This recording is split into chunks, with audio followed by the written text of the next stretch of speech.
দিয়ে দিয়েছি, এবার নুন হলুদ দিয়ে এগুলো ভালো করে ভেজে নিতে হবে। দেখো মাছগুলো আমি এরকম করে ভেজে নিয়েছি কড়া করে, এসে মাছগুলো দিয়ে দেবো।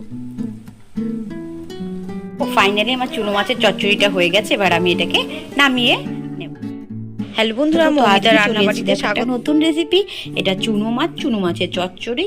তার জন্য নিয়েছি ঝিঙে, মূলো, আলু, কুমড়ো, বেগুন আর ঝিরিঝিরি করে ডাঁটা কেটে নিয়েছি। তো এগুলো দিয়ে মাছটা রেসিপিটা রান্না করা হবে।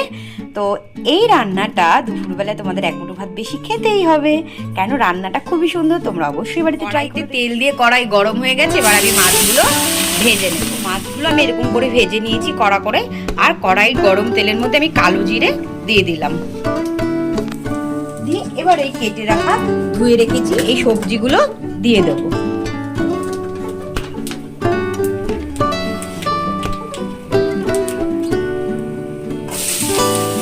দিয়েছি, এবার নুন হলুদ দিয়ে এগুলো ভালো করে ভেজে নিতে হবে।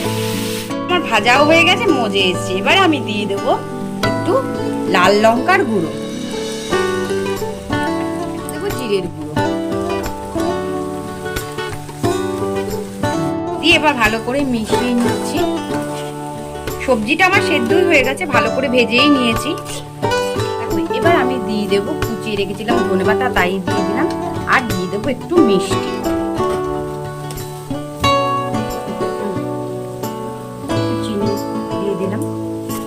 শেষে আমি মাছটা এত সুন্দর করে ঝুরঝুর করে ভেজে রেখেছি, এবার এই মাছগুলো আমি সব দিয়ে দেব। সবার শেষে মাছগুলো দিয়ে দেব। ফাইনালি আমার চুনো মাছের চচ্চড়িটা হয়ে গেছে, এবার আমি এটাকে নামিয়ে নেব।